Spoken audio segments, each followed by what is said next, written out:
Bharatiya Janata party द्वारा अनुशासनहीनता के मामले में पार्टी से बाहर किए गए पूर्व मंत्री डॉक्टर रोहिताश शर्मा की बयानबाजी करने का दौर जारी है। इसी क्रम में मंगलवार को पूर्व मंत्री डॉक्टर रोहिताश शर्मा ने अलवर में प्रेस वार्ता की। इस दौरान उन्होंने प्रधानमंत्री नरेंद्र मोदी से किसानों की सुध नहीं लेने का आरोप लगाया। साथ ही उनका कहना था कि किसान देश की आत्मा है, इनका संरक्षण करना जरूरी है। साथ ही पूर्व मंत्री का कहना था कि वे ज्योतिषी भी हैं। अगर भाजपा में नेताओं की अनदेखी हुई तो आने वाले दिनों में पार्टी का स्वाहा होना तय है। प्रेस वार्ता में वसुंधरा मंच के अलवर संयोजक जितेंद्र शर्मा भी उनके साथ मौजूद रहे। तो मैं कहना चाहता हूं कि माननीय प्रधानमंत्री जी ने कहा था कि 2 साल में हम किसान की आय को दुगना कर देंगे। ये प्रधानमंत्री जी ने कहा था कि 2 साल में हम किसान की आय को दुगना कर देंगे। मेरे ख्याल से 6-7 महीने बाद 2 साल खत्म हो जाएंगे।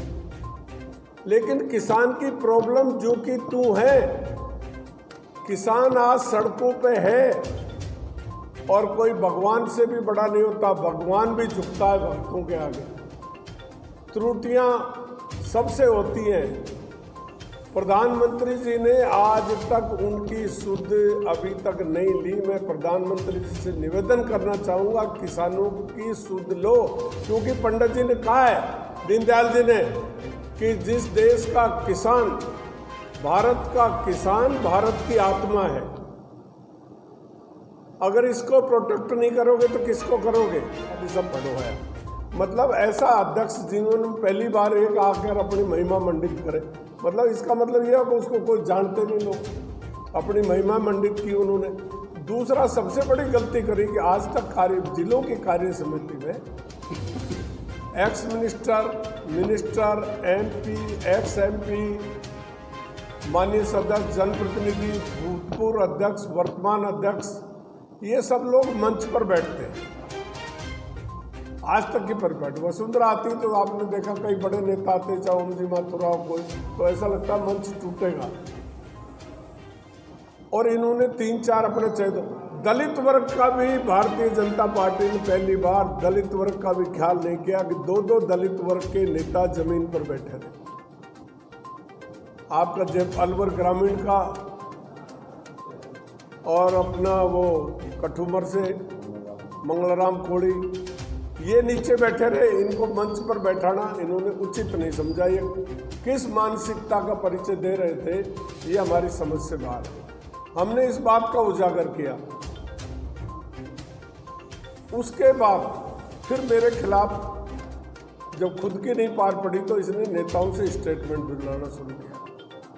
एक युवा MLA जो पार्टी का प्रवक्ता भी है, आप जजमेंट से पहले पार्टी का प्रवक्ता खिलाफ बोलेगा तो आप उस जजमेंट की क्या, जुडिशरी में हम जाएं, जज पहले से अपना माइंड दे दे तो उस न्याय को आप न्याय कहोगे क्या?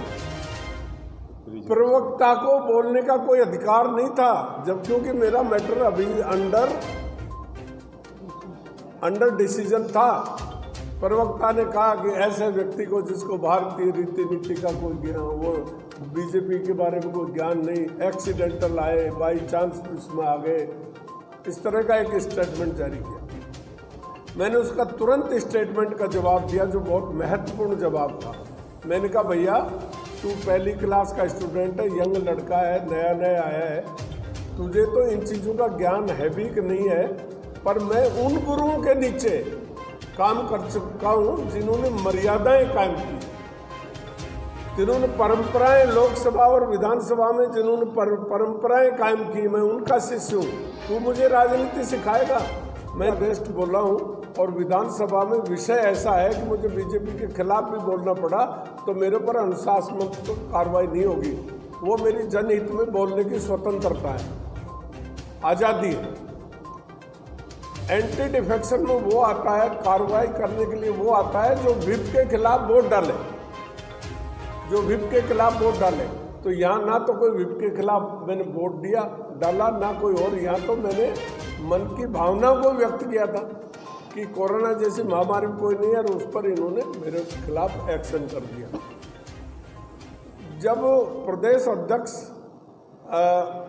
ऐसा नियम है कि एमएलए, एक्स एमपी, मिनिस्टर्स रहे हुए लोगों के खिलाफ कार्रवाई केंद्रीय नेतृत्व की बिना परामर्श किए नहीं हो सकती। तो इन्होंने मेरे मैटर को चुनाव समिति में भेजा।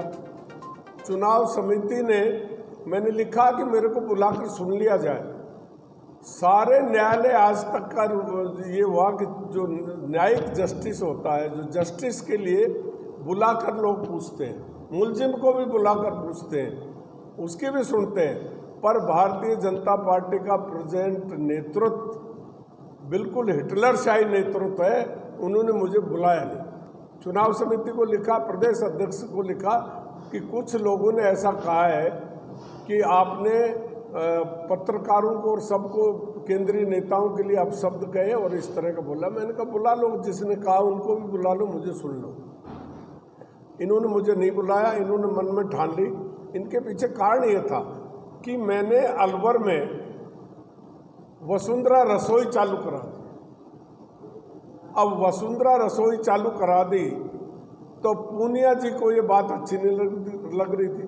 पूनिया जी को मेरे ख्याल से अनुभव की पूनिया जी में बहुत कमी है। 2-3 साल पहले कोई अध्यक्ष बनता है, वो कभी चीफ मिनिस्टर बन नहीं सकता।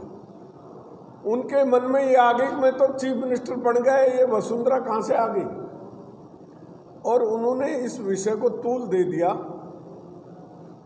संभावित भावी मन में सपना सजोए हुए माननीय मुख्यमंत्री श्री सतीश जी पूनिया ने जो है कि भाई ये तेरी नैया को डिगाएगा, और उन्होंने मन में ठान ली मेरे खिलाफ एक्शन लो। अब इन्होंने खूब ताकत लगा ली। इनका दौरा असफल रहा पूरे राजस्थान में। केंद्र ने कहा कि किसी को भी निकालने से पहले केंद्र की अनुमति लेनी होगी। कहे भाई ये तो नहीं निकल सकता। उनको कहा कि एक बड़े नेता का नाम लिया कि आप उनसे जाके मिलो। बड़े नेता ने भी कहा कि भाई आपने हैस्टी डिसीजन लिया। पार्टी का फर्ज होता, पार्टी हमेशा जोड़ती है, तोड़ती नहीं है, और कोई ऐसा विषय नहीं था, तुमने जल्दबाजी की। ये हताश हो गया और दिल्ली ने इनके टूर प्रोग्राम मांग लिए। मेरी बात ऊपर तक पहुंच गई तो उन्होंने कहा भाई आपके दौरों का प्रोग्राम दो। तो सतीश जी पूनिया ने आनंद फानन में अलवर का दौरा किया। इससे पहले ये नागौर गए। नागौर में इसलिए गए कि भाई जाट बाहुल क्षेत्र है, आजकल जात बिरादरीवाद का रोड़ा है। तो वहाँ गए तो एक आदमी ने इनके माला नहीं डाली, ना किसी ने स्वागत किया।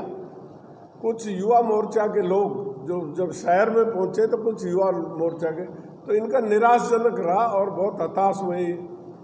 अलवर में आने से पहले प्रदेश अध्यक्ष लेवल का आदमी ने एक तुरुप चाल चली कि बीच में थाना गाजी आता है, थाना गाजी में ग्रुपिज्म है।